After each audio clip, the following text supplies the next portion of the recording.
Үндістан өзінің мыңжылдық тарихында өне бойына қызықты оқиғалар мен таңдай қақтырар дүниелерді жинай білген ғаламат ел. Себебі ежелгі Үндістан адамзат дамуын елестетуге болмайтын бүгінгі заманауи ғылымдардың көпшілігінің негізін қалады. Үндістан Республикасы оңтүстік Азияда орналасқан. Жер көлемі бойынша 7-ші орынды, халық саны бойынша 2-ші орынды иемденіп отыр. Үндістандағы атақты Тәж-Махал, Амритсардағы Алтын сарай, Махабодхи, Аджантаның үңгір ішіндегі ғибадатханалары, Эллора ғибадатханасы, Делидегі және Агре жеріндегі Қызыл форт туристердің сүйікті орындарына айналған. Үндістан бай мәдениеттің отаны. Басқасын айтпағанда, бұл мемлекет жер шарындағы ең үлкен популяцияға ие. Әрі Үндістанда әлемдегі ең экзотикалық әйелдер тұратыны ешкімге де жасырын емес. Ұзақ уақыт бойы үнділердің территориясы мен халқы Ұлыбританияның ықпалында болған. Соған қарамастан үнділер Құдайға деген сенімдері мен діни нанымдарын жоғалтқан емес. Тәуелсіздікке қол жеткізсе де Үндістан халқының тұрмыстық ахуалы жақсара қойған жоқ. Кедейлік, лас іспен айналысатын арам адамдар, дамуы жағынан артта қалған қалалар Үндістанның нағыз сипаты. Алайда Үндістанның ел біле бермейтін жақтары да бар. Назарларыңызға Үндістан туралы 10 қызықты деректі ұсынамын. 2022 жылға қарай Үндістан халық саны жағынан Қытайдан асып түсуі мүмкін. Халықтың саны жағынан әлемдегі бірінші орнын жоғалтқысы келмесе, Қытай халқына бір отбасында бірнеше балаға дейін рұқсат беру керек шығар. Өйткені 2022 жылға қарай Үндістан халықтың саны жағынан Қытайдан асып түсуі мүмкін. Мұны мамандардың 75% растап отыр. Алайда халық санының артуы бұл елде кедейшілікті арттырып, тіпті ашаршылыққа душар етуі мүмкін. Оның салдары әдетте азаматтық соғыспен аяқталады. Әлемдегі ең көп тілді мемлекет. Үндістанға баратын туристер көп. Сол себепті үнділердің басқа халықтармен салыстырғанда көп тіл үйренуге мүмкіншіліктері көп. Бір кездері лингвистер Үндістан халқының неше тілде сөйлейтінін анықтаған еді. Нәтижесінде үнділердің 415 тілде сөйлейтінін білгенде ғалымдардың өздері қатты таң қалған. Үндістан мегаполистер ордасы. Нью-Делиде шамамен 23,3 миллион халық тұрса, Мумбайда 23 миллион, ал Калькуттада 16 миллион адам қоныс тебеді. Үндістанда халқы әлемдегі кейбір мемлекеттердің халық санынан асып түсетін басқа да көптеген мегаполистер бар. Қалалардағы адамдардың тығыз орналасуы олардың экономикалық әлеуетіне кері әсерін тигізеді. Әрі Үнді мұхитында табиғи апаттар, цунами, жер сілкінісі, дауылдар жиі орын алады. Әрине, оның зардабын жағалауға жақын қалалар тартады. Депутаттыққа миллиондаған үміткерлер. Халық санының көптігі халық қалаулыларының да көп болуын қажет етеді. Сол себепті бұл елде сайлауға түсу үшін көптеген адамдар тіркеліп, түрлі деңгейдегі депутаттыққа сайланады. Нәтижесінде дауыс беру күні келгенде үнділер тізімге толы бюллетендердің ішінен таңдау жасайды. Мұндай жағдай барлық қалаларда болмаса да, көпшілігінде жиі орын алады. Үндістан ислам мемлекеті болған. Классикалық және заманауи үнді фильмдерін көрген болсаңыз, оларда бір-біріне мүлдем ұқсамайтын екі түрлі діннің белең алғанын байқайсыз. Индуизм мен ислам дінін ұстанатын үндістер мыңжылдықтар бойы тату-тәтті өмір сүріп келеді. Яғни бұл күнге дейін үнділер дін үшін таласып тартыспаған. Үндістан жолдарында адам өлімі көп болады. Үндістанда басқа елдермен салыстырғанда жол көлік апаттары өте жиі орын алады. Оның да себебі халық санының көптігімен және жолдардың тар болуымен түсіндіріледі. Сондай-ақ тротуарлар мен пешеходтарды айтудың өзі артық. Көлік жүретін жолмен қоғамдық көліктер мен таксилерден бөлек мотоциклдар, велосипедтер де жүреді. Жаяу жүргіншілерге арналған жолдардың халі тіптен нашар. Әлемдегі манго өндіретін және тұтынатын ең үлкен ел. Шынында да манго үндістердің ең сүйікті тағамы болып табылады. Алайда бұл олардың вегетариан екендігін білдірмейді. Нәсіліне, ұлтына, тұратын жеріне қарамастан үндістердің барлығы мангоны жақсы көреді. Үндістан әлемдегі мангоның ең ірі өндірушісі мен тұтынушысы болып саналады. Осыншама халықты мангомен қамтамасыз етіп қана қоймай, бұл жемісті экспортқа шығаратын әлемдегі үздік ел болу үшін Үндістанда қанша манго ағашы өсірілетінін ойлап көріңізші. Соңғы мәліметтерге сәйкес 2012 жылы Үндістанда шамамен 15 миллион 250 мың тонна манго жиналған. Бұл Қытай, Кения, Таиланд, Индонезия, Пакистан, Мексика, Бразилия, Бангладеш және Нигерия елдерінде өсірілген манголарды қоса есептегеннен де артық. Таланттарға бай ел. Ғасырлар бойы үндістер әлемді өзіне қаратудың амалын қарастырумен келеді. Оның айқын көрінісі таланттардың көптігі.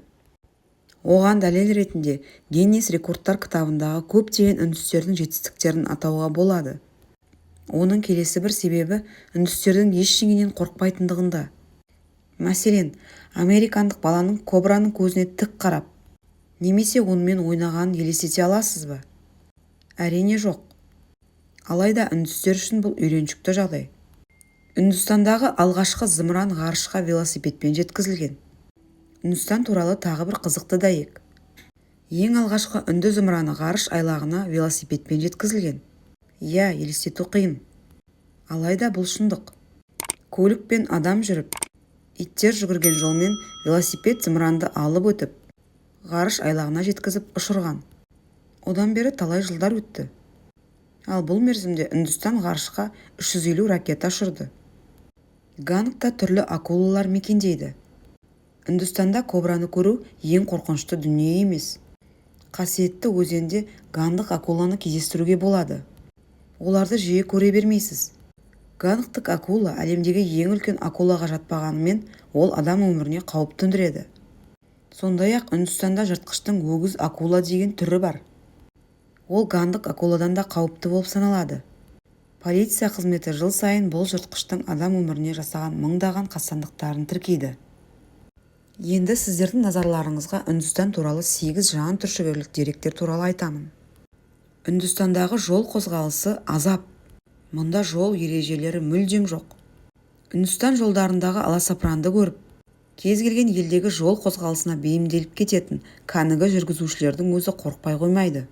Автокөліктерге арналған жолда машиналар мен мотоциклдерден бөлек, ерсілі-қарсылы өтіп жатқан велосипедшілерді де, рикшаларды да, арбаларды, сиырларды, түйелерді, тіпті пілдерді де кездестіруге болады. Ал жаяу жүргіншілер болса, автожолдарға шығып алып жүргенді жақсы көреді. Дәл осы қозғалыс ешқандай заңдар мен ережелерге бағынбайды. Жол бойында белгілер мүлдем жоқ. Осыған қарамастан, Үндістанда жол апаты өте сирек болатынына қайран қалуға болады. Ал арты өлімге әкеп соқтыратын жол апаттары жоқтың қасы. Үндістанда алкогольді сусындарды табу өте қиын. Үндістанның кей штаттарында ондай сусындар мүлдем жоқ. Ал басқа жерлерде оның сатылымы шектелген. Ал кедей тұрғындар үшін ол тым қымбат болғандықтан мүлдем қолжетімсіз. Үндістанда сыра көбірек таралған. Жергілікті тұрғындар қан құрағынан қолдан арақ жасап ішеді. Үндістандағы кедейлік жан түршігерлік деңгейде. Британ отары болғанға дейін Үндістан жеке дара мемлекеттерден құралған бай әрі алып ел болған. Ал отар және тәуелсіздік жылдары кедейшілік проблемасы аса ауқымды мәселеге айналды. Әлемдегі аса кедей жандардың 1/3 Үндістанда. Байлар аса бай, ал кедейлер аса кедей деңгейде. Қоғам әлі де касталарға бөлінеді. Үндістанда адамдар кастаға бөлінетінін бәрі біледі. Бірақ бұл ежелгі дәстүрі және қазір оның мәні жоқ деп ойласаңыз аса қателесесіз. Үнді қоғамы әлі де кастаға бөлінеді. Брахмандар, шенеуніктер, кшатриялар, әскери адамдар, вайшялар, саудагерлер және шудралар, шаруалар мен жұмысшылар. Ал қалған тұрғындар далиттер, олар еш кастаға жатпайтын ең төменгі деңгейге жатады. Олар кір жуушылар, дәретханаларды тазартушылар, кәрізді тазалаушылар. Далиттер басқа касталар жүрген жерге аяқ баспайды. Тіпті олар үшін храмдардың да есігі жабық. Елдегі тазалық адам шошырлық жағдайда. Орталық ыстық сумен қамту жүйесі еш жерде жоқ. Ең арзан деген мейманханалар мен жатын орындарда ыстық су тіптен жоқ. Кей жерлерде оны таңертең бөшкемен әкелуі мүмкін. Ал кішкене сапалырақ орындарда бойлер арқылы ыстық су орнатылған. Дәретхана қағазын үнділіктер мүлдем қолданбайды. Олар кез келген адам көзінен таса жерлерде дәрет сындыра салуға әдеттенген. Үндістанда есігі жоқ үйлері еш уақытта құпталмайтын ауыл бар. Шани Шингнапур деп аталатын шағын ауыл тұрғындарының аса діншілдігімен әлемге танылған. Шпингнапурлықтар Шани құдайына табынып, ол өздерін ұрылардан толықтай қорғайды деп сенеді. Ауылда шын мәнінде ешқандай ұрлық болмағанына қарап, тұрғындар өз құдайының оларға деген жылы көзқарасын сезініп жүрміз деген ойда. 2011 жылы ауылда алғаш рет банк ашылғанымен, оған да құлып салынбайды.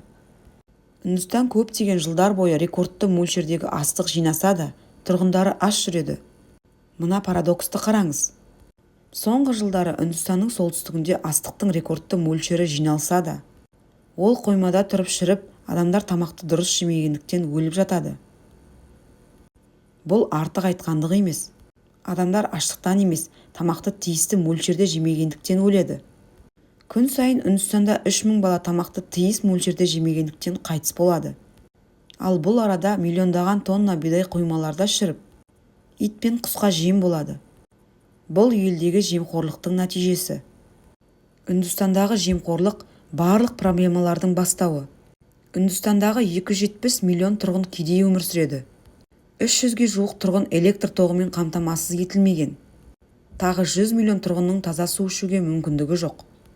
Үндістандықтардың жартысына жуығы әлемдік стандарттарға сай келмейтін санитарлық гигиеналық жағдайда өмір сүреді.